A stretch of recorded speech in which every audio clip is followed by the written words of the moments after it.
Bonjour et bienvenue chez Saint-Cyr Automobile. Aujourd'hui, je vous fais la vidéo de présentation de cet écran.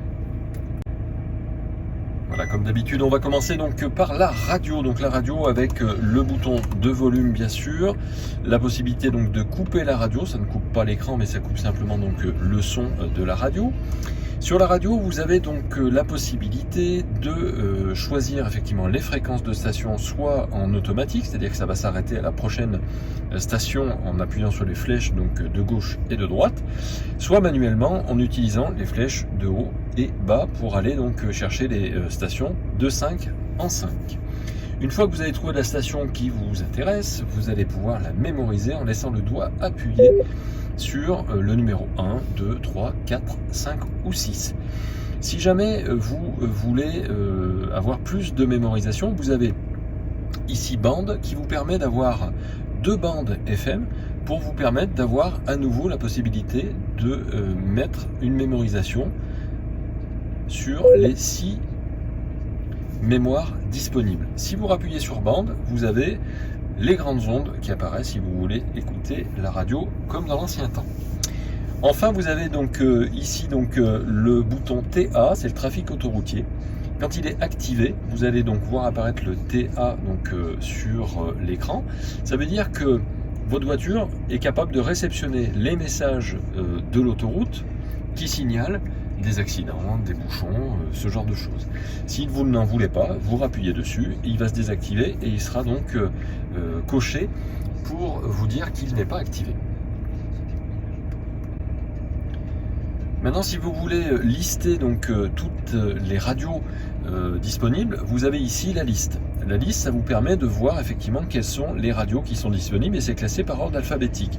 Ça évite de chercher manuellement en fait les stations. Vous allez pouvoir tout simplement, si vous cherchez, je sais pas, Chérie FM par exemple, vous remontez jusqu'en haut, vous voyez Chérie FM ici, vous appuyez sur OK et vous avez Chérie FM. Encore une fois, si vous voulez valider Chérie FM en numéro 1, vous le validez. Maintenant, si la liste n'est pas suffisamment complète, vous laissez le doigt appuyé sur liste pendant quelques secondes et là vous avez la construction d'une nouvelle liste donc qui viendra générer en fait une nouvelle liste par rapport à ce qui est capté actuellement par votre véhicule. Enfin, vous avez ici donc le petit affichage en fait qui peut être divisé pour avoir la date et l'heure, pour avoir donc la radio puis la température extérieure ou alors avoir effectivement la radio en plein écran.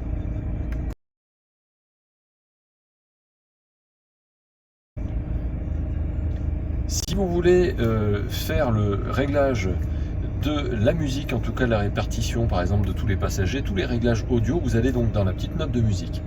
Vous avez un petit point en fait qui apparaît donc sur répartition. Vous allez utiliser les flèches qui sont ici pour choisir la répartition pour tous les passagers, c'est-à-dire tous les haut-parleurs sont actifs, ou uniquement le conducteur parce que vous êtes tout seul dans la voiture. Et à ce moment-là, il y a une répartition qui se fait pour que le conducteur seul puisse avoir un effet stéréo, puisque c'est un pré-réglage donc qui est établi. Quand vous descendez, vous avez sinon donc balance. Alors on va remettre tout passager, sinon on n'a pas accès à la balance. Balance donc c'est gauche-droite, c'est-à-dire que vous allez pouvoir donc régler plus à gauche ou plus à droite. Si vous descendez, vous avez fader donc pour régler plus front, donc avec le petit F donc devant, ou rire pour l'arrière, donc vous avez les haut-parleurs qui seront plus réglés à l'arrière. Le volume automatique, il est activé, ça veut dire que votre véhicule va augmenter naturellement le volume de la radio à partir du moment où vous prenez de la vitesse, puisque plus vous prenez de vitesse et plus votre véhicule fait du bruit. Dans le menu audio, vous avez donc plusieurs pages et pour passer à l'autre page, vous allez dans autre réglage, vous validez sur OK et là vous avez donc ambiance en premier que vous allez pouvoir personnaliser, donc classique, jazz, pop rock, donc c'est un équaliseur en fait qui est automatisé.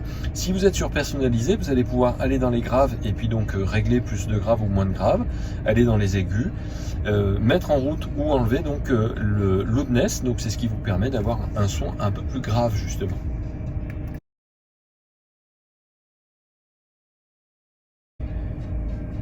On va passer à la clé USB. Alors si vous voulez lire effectivement de la musique depuis la clé USB, il vous suffira de mettre une clé USB donc sur le support. Alors ça marche aussi pour la lecture en Bluetooth, c'est-à-dire qu'il faudra simplement changer de source déjà au préalable. C'est-à-dire que vous avez un bouton ici source qui vous permet tout simplement donc de changer de source et de passer de la radio à l'équipement de la clé USB par exemple.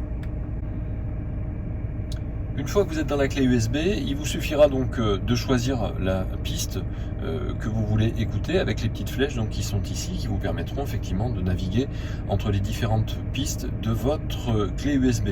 Vous avez un dossier racine et vous avez ici inconnu. Inconnu, ça veut dire que dans la clé, on n'a pas répertorié le nom de l'artiste. Et le dossier racine, c'est le dossier dans lequel il y a en fait toutes les pistes de votre clé USB. Si vous appuyez lorsque vous êtes dans la lecture sur OK, vous avez donc le mode normal de lecture, le mode aléatoire, donc c'est le shuffle, donc qui permet en fait de lire de façon aléatoire les pistes que vous avez sur le dossier. Maintenant, si vous allez sur OK et que vous allez sur aléatoire tous, c'est pas seulement les pistes sur votre dossier, c'est les pistes de toute la clé USB. Et enfin, vous avez répétition, c'est pour pouvoir répéter la musique que vous êtes en train d'écouter. À chaque fois, vous allez être obligé d'appuyer sur OK pour valider votre demande.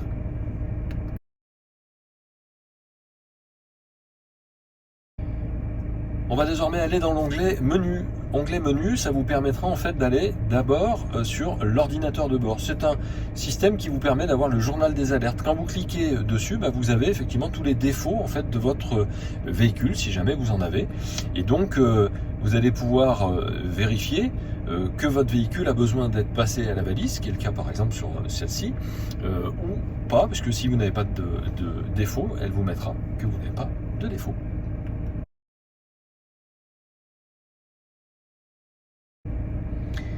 Dans le menu, vous avez aussi donc ici, à droite, la personnalisation et la configuration de votre écran. Donc, dans un premier temps, vous allez définir les paramètres du véhicule. Au niveau des feux, c'est-à-dire que vous avez éclairage d'accompagnement, ce sont les feux de votre voiture.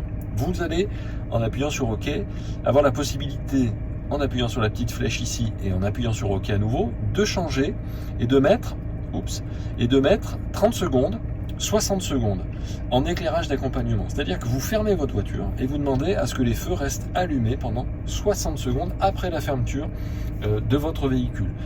À quoi ça peut servir? Si vous êtes devant une porte d'entrée ou devant votre portail et que vous voulez ouvrir votre portail, vous pouvez fermer votre voiture, mais vous avez toujours un éclairage et vous avez effectivement une temporisation pour cet éclairage.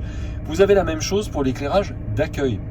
C'est tout simplement l'éclairage des plafonniers de votre véhicule qui resteront effectivement allumés pendant 15 secondes, 30 secondes ou 60 secondes.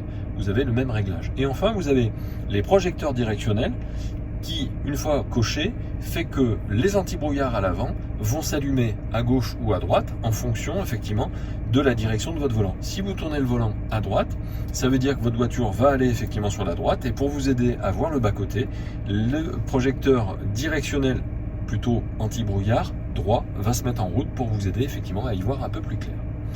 Pour la sécurité, vous validez ici, vous avez gonflage des pneus. Si vous avez fait la pression de vos pneumatiques sur votre voiture, vous allez là-dessus, vous appuyez sur OK, vous validez effectivement la pression des pneus comme étant la pression normale. Et à ce moment-là, si jamais vous avez une perte de pression, donc une crevaison, vous avez votre voiture qui va vous le signaler. On retourne sur les paramètres donc, de sécurité. Vous avez risque de collision. Donc là, justement, vous pouvez activer ou désactiver en fait votre système d'anti-collision. C'est-à-dire que si vous êtes trop près d'une voiture, vous allez pouvoir demander à votre voiture de freiner à votre place. Si vous voulez l'activer, donc vous allez sur activation et vous validez. Vous pouvez choisir une sensibilité proche, normale ou lointaine en fonction de votre habitude de conduite. Si vous roulez plutôt près des voitures ou plutôt loin des voitures, à ce moment-là, vous l'adaptez, la position normale étant la bonne position. Vous allez sur OK et vous validez donc OK pour valider votre choix. Détection d'inattention, vous pouvez le valider ou l'invalider. Ça veut dire que si votre voiture fait un petit peu des zigzags sur la route, ça veut dire que vous êtes en train d'avoir une perte d'attention, et à ce moment-là, votre véhicule va vous préconiser de vous arrêter. Conseil de vitesse, pareil, c'est ce qui va vous permettre en fait d'afficher sur votre tableau de bord le petit voyant avec les vitesses qui ont été repérées par la caméra qui se trouve au-dessus de votre rétroviseur intérieur. Pour le stationnement, vous allez ici pouvoir demander à avoir l'essuie-glace arrière qui se met en marche automatiquement lorsque vous passez la marche arrière, à la condition que vos essuie-glaces avant soient en route. C'est-à-dire que s'il pleut et que vous avez mis les essuie-glaces avant, automatiquement les essuie-glaces arrière se mettent en route. Et là, vous pouvez valider ou invalider l'aide au stationnement, cocher ou décocher. Ça veut dire que vous allez pouvoir demander à ce que les radars de recul ne fassent plus de bruit. Pourquoi on fait ça? Pas parce que si demain vous avez un attelage avec une caravane ou une remorque et que votre voiture repère cette caravane, ça va biper non-stop et donc c'est désagréable. Donc vous pourrez effectivement enlever cette fonction. Toujours pareil, allez toujours sur OK pour pouvoir valider définitivement les choix que vous avez faits. À nouveau, donc vous allez dans menu, vous allez toujours donc ici sur le menu qui se trouve à la fin, personnalisation et configuration, et vous avez la configuration de l'afficheur. Vous validez et vous pourrez choisir les unités de mesure avec pour l'ordinateur de bord et les consommations, soit combien de litres de consommation de carburant vous avez fait tous les 100 km ou combien de kilomètres au litre, les Celsius ou Fahrenheit pour les degrés. Vous allez pouvoir régler aussi donc la date et l'heure de votre voiture. Alors pour ça, il suffira d'appuyer sur OK lorsque vous avez la date par exemple qui est en surbrillance.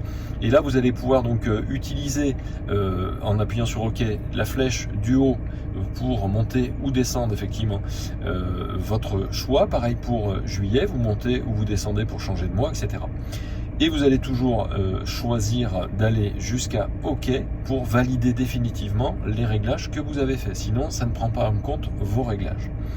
Là-dedans, vous avez aussi donc dans la personnalisation donc de votre affichage, ici la possibilité donc de défilement de texte.